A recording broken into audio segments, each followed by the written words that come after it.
I think they were in Ohio State for one of those linebackers. Only because now the only way they pick on one of those linebackers is is if Adam Peters want to throw Dan a bone.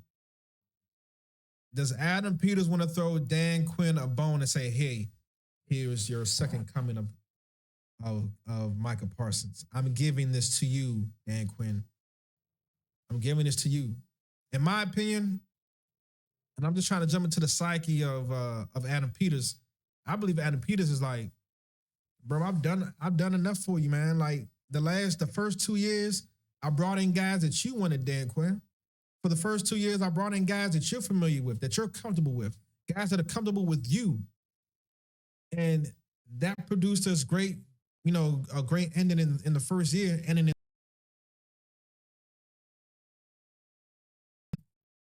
championship game. But I'm no longer, and this is Adam Peters. I feel like Adam Peters feels like he's no longer going to pigeon-toe himself to a guy that Dan Quinn is familiar with, a guy that Dan Quinn is comfortable with.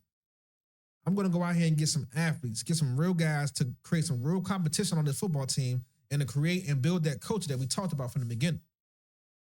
So I think that's what Adam Peters is on, man. And for that, I believe he chooses an offensive player. During the free agency, he gave Dan Quinn all he can use. Durante, he gave y'all all you can use on your defense. And there's still more to pick up, yeah. But I believe Adam Peters is no longer throwing Dan Quinn a bone. And for that, I believe Adam Peters will choose an offensive player in the first round. Now, is it at pick 7 or is it at pick 16? That's left to see. What kind of prospect as a running back is Love compared to some of these other really high level backs we've seen go in the top 10? And how much do you feel like he's going to be gone top 5? Yeah, I think he's top 5 pick. I actually think he's the best player in the draft. And I think when we're looking at running backs in today's game, you have to be able to impact the game in a few different ways. You got to be able to run with power and finesse. You got to be able to take it the distance when you hit a crack. You have to be a factor in the passing game. And you have to have the competitive stamina to carry a heavy workload, meaning you can touch it 20 to 25 times over the course of the season and not wear down. That's what the old expectation used to be with RB1.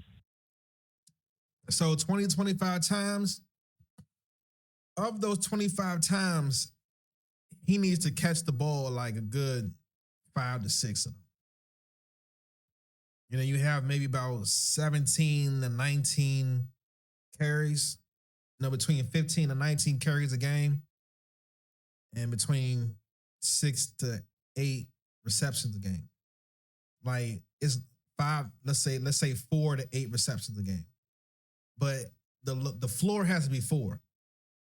2 screens a game, and then put them at a wide receiver spot at a wideout position. 2, 3, 4 other times in the game. It could easily be done. You could put any defense off balance when you come out there in a regular formation like you've come this whole time, and this will be a new offense that nobody has a book on. Come out there with your running back, and your running back goes to the wideout, and it's like, all right, how do we match up against this? He has that. Now, as he compares to Bijan Robinson and those guys, he's in that like the last handful of guys that were in the top 10, but he is worthy of being a top 10 pick. And I'm going to say this. I don't think there's any way he gets to the Commanders at 7. You have. And so he's saying he going to Tennessee number 4, and that can very well happen. That could very well happen. Like I said, man, I'm not going to be upset at it because I believe that we have a lot more holes to fill. We've done great in free agency. Shout out, AP, Adam Peters. But now we have to fill those intricate holes, man. Like I said, we need an X receiver. We don't have that big receiver you could just put onto the outside and let him do his job. You know what I'm saying? We don't have a slot receiver. Can that be Mikhail Lemon? Can that be Deebo Samuels coming back? You know what I'm saying? Running back. I don't believe the running back room is complete. I believe adding a guy like Emmett Johnson in the 4th round will complete that running back room. And I believe Emmett Johnson can actually be the leader in the bell cow of that running back room from here on out. But that's left to see. You know, it depends on how they feel about Ja'Cory Croskett. You know, Rashad White. Rashad White, to me, he's only 4 years into the league, 4 or 5 years, and I believe his stock is going down. I don't think it's going up. I don't believe Rashad White's stock is going up. Now, will he have a resurgence playing with his teammate that he played with in college? We'll see. You know, it's a lot to be seen, man. Here in Washington. So he's saying Sonny Styles versus Jerimiah Love. What should Commanders with the 7th pick? You know, you see Sonny Styles and you see what he does at the combine, and you wonder if he would be the perfect fit on defense, although there's been a lot of buzz here because offense is more fun for Jerimiah Love. So let's put you in as GM. You're Adam Peters. And I'm going to give you Sonny Styles on the board. Your guy from Ohio State, and you can talk about him. I'm going to give you Jerimiah Love on the board. If it's Sonny Styles and Jerimiah Love on the board, just like I said, if Adam Peters is done throwing Dan Quinn a bone, he said, I did everything I could for you during his free agency. Please go do some coaching. Then he picks Jerimiah Love. If he's like, Dan, I believe in you, Dan. I believe in you, Dan Quinn. You did great with the prospect like Michael Parsons the first time. I believe you could do it again, and I'm going to give you Sonny Styles. What would you do and why? Give me Sonny, man. You can call me biased or whatever. Jeremiah Love's the best running back in the class. You can say he's been the best running back prospect the last 2 years, and I won't overly disagree with you. I just look at Washington, and, man, when you got a healthy Jaden Daniels, I don't think scoring points is the biggest problem. The problem is that defense that is just so old at this point. And, yeah, Bobby White. That's another thing as well.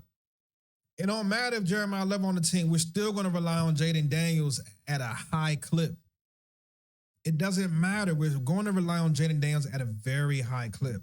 Now, I believe we have to find receivers in the draft that fit what we need. We need a big receiver. You know what I'm saying? We need another guy that can take the top off the defense. You know, Chris Brazil out of Tennessee. You know, if we get a 2nd-round pick, he may be there. You know, there's guys to be had in this draft, man. Magnus has some great years. I know he wants to go ahead and try to break that all-time tackle record, which is fine and dandy. But just with Sonny Styles, it does feel like you're getting a legit Fred Warner-level prospect who can just be roaming the middle of the field for you for the next decade plus. So obviously tested out of control, but just everything about this dude from the start, man. 5-star recruit, converted from safety down to linebacker. Just the prototypical modern linebacker. And, man, whether he's going to be going to Washington, a few picks later to Cincinnati, I just think we're going to be seeing this dude again on this really all-pro list for some time to come. Here in Washington. Man, Sonny Styles getting big praise, man. Hey, we got them linebacker videos coming out, man. We got a draft, man. We have them linebacker videos coming out because if Adam Peters surprises me and he go ahead and throw Dan Quinn another bone after doing all he did for him in the free agency period, Dan Quinn may have himself another Michael Parsons. And we gonna put that weight on him because that's what we expecting. You know what I'm saying? Like, should we expect less? You know? Or never, or should never outweigh the tape. What happens is, you know, you got to realize, like, there's so many prospects, and, you know, there might be, you know, 3 running backs, and you have them all 3rd-round grade based off the tape, and then that what you see in the pro day, and as far as and then the interviews and everything else, gives you, you know, you use that information to kind of stack those guys to say, all right, if we're going to pick running back in 3rd round and all 3 of these players are available, which one will we pick first? And that's kind of the secondary information that you'll use if you already have them equal on tape. The tape, the workouts are never. Everybody love, man. Everybody love Jeremiah. Oh, shit. This motherfucker right here. This motherfucker right here. Adam Schefter. Always got the scoop, To man. me, he's a top 10 pick as we sit here today. I don't see him going to Tennessee. I don't see him going to the Giants. To me, a place that makes sense today, a month out, would be the Washington Commanders. They've added to their running back room. I could see Washington being interested in a player like Jerimiah Love. 7 would be the spot. If we go back to other years and other great running backs, Bijan Robinson went number 8 to Atlanta. Christian McCaffrey went number 8 to Carolina. New Orleans just spent on Travis Etienne Jr. Nailed it. Thank you. Oui, bonjour, ça va, merci beaucoup. Man, would he be the one to do it, huh?